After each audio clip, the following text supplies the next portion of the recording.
The World War II storage design that beat refrigerators and kept food alive all winter. Food doesn't have to rot. That's the first truth World War II civilians understood better than we do today. When the grid didn't exist, when fuel was rationed, and when wasting food could mean real hunger, people leaned on a brutally simple design that worked with nature instead of fighting it. No electricity, no compressors, no chemicals, just physics, soil, and discipline. And you know, it kept vegetables fresh through entire winters that would honestly laugh at modern supply chains.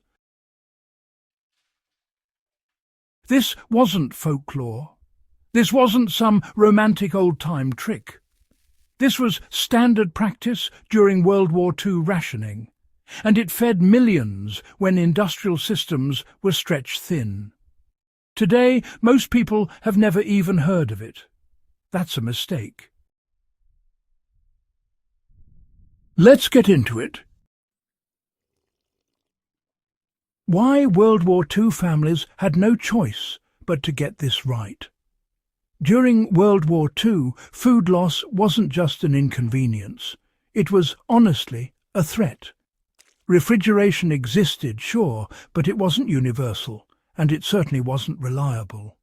Electricity was inconsistent, and fuel was prioritized for the war effort.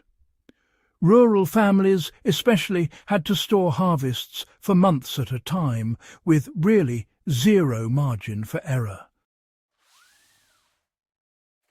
Root vegetables were, well, survival food.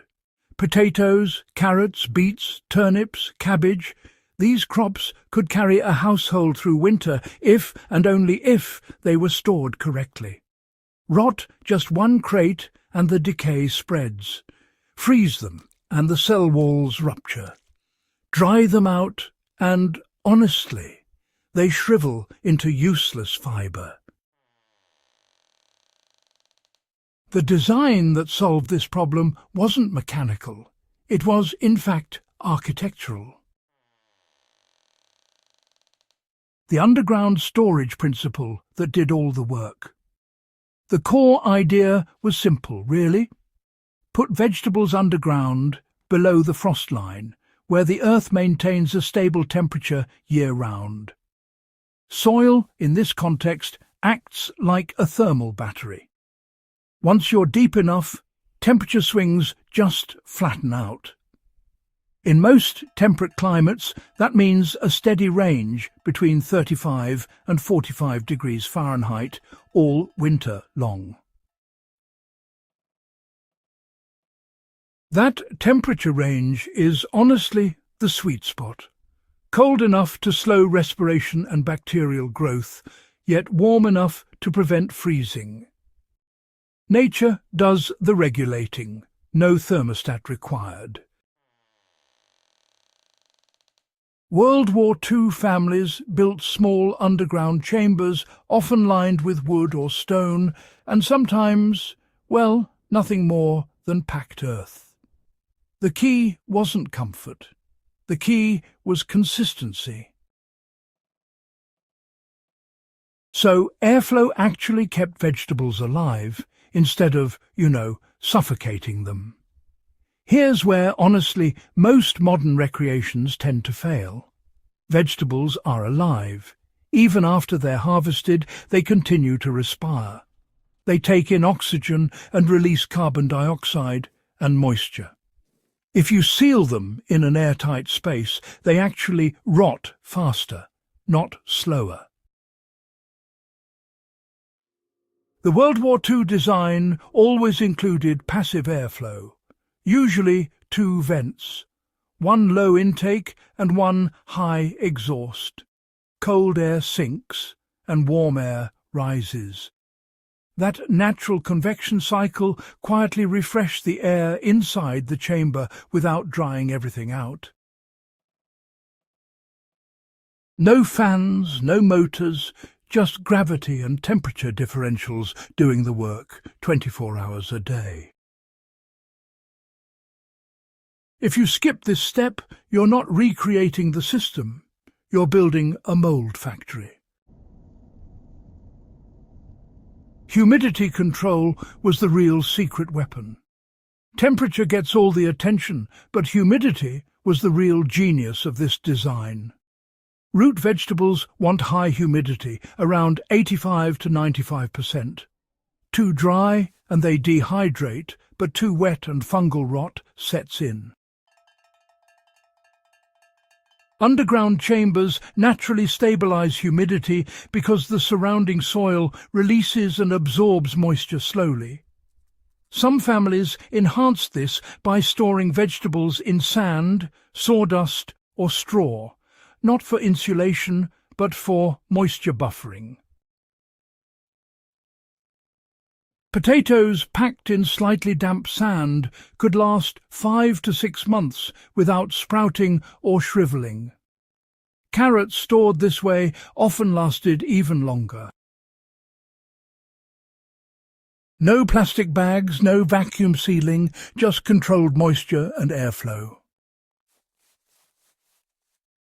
Which vegetables thrived in this system and which ones didn't? This design wasn't universal. It favoured certain crops, and World War II families knew exactly which ones earned their storage space. Potatoes were king. Cured properly and stored in darkness, they could last through the entire winter. Carrots, beets, parsnips and turnips performed exceptionally well. Cabbage was often hung by the stem or wrapped loosely to prevent direct contact and lasted months.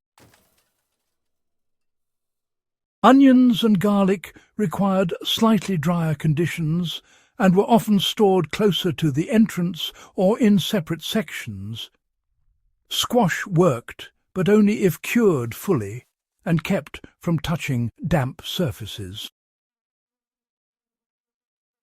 Anything soft or high in water content without protective skins didn't belong there.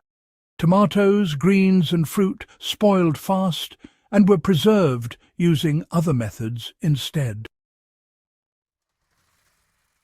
Why modern refrigeration replaced it, even though it still works, is, well, a story of convenience beating resilience. Refrigerators are just easy. You plug them in, and honestly, you can forget about them.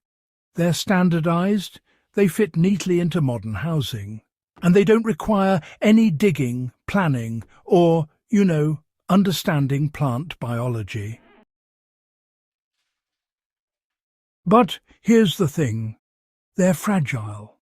If the power goes out, everything inside starts a countdown. Compressors can fail, and replacement parts aren't always guaranteed. During World War II, families just couldn't afford that kind of dependency. The underground design didn't disappear because it failed. It disappeared because industrial systems made people forget why it mattered. The biggest mistake people make when trying to rebuild it today, well, it's usually going too shallow. Most people end up building something that looks right, but it actually sits above the frost line. When temperatures drop, everything freezes, and then, when spring comes around, condensation just destroys what's left. Depth matters, insulation matters, vent placement matters, and cleanliness matters too. Just one rotting vegetable can compromise the entire chamber if it isn't removed quickly. World War II families inspected their stores regularly. This wasn't set it and forget it. It was stewardship. So here's the thing. This system fits perfectly into off-grid living and prepping today. If you care about food independence, honestly, this design is gold. It requires no ongoing energy input, no replacement parts, and absolutely no grid connection. Plus, it scales from small household use all the way up to serious bulk storage.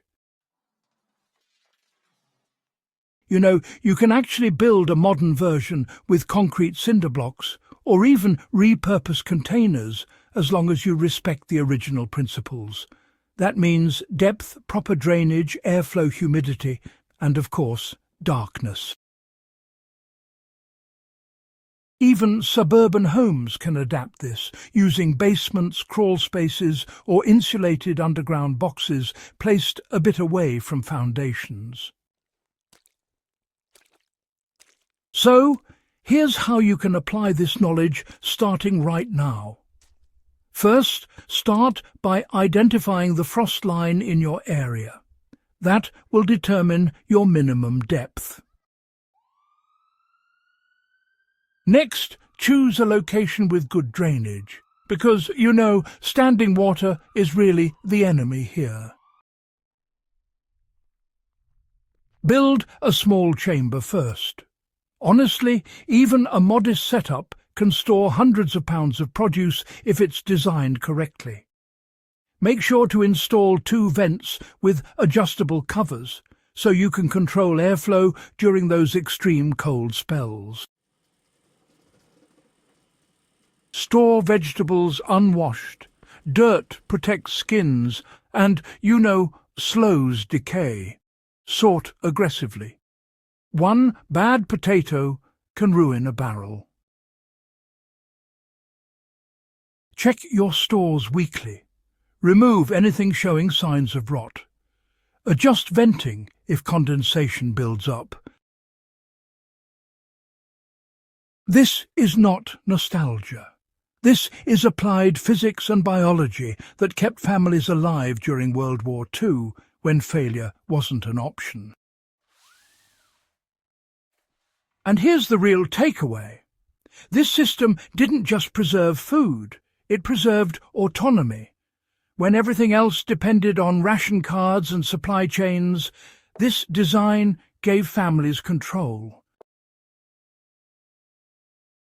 That's why it matters now.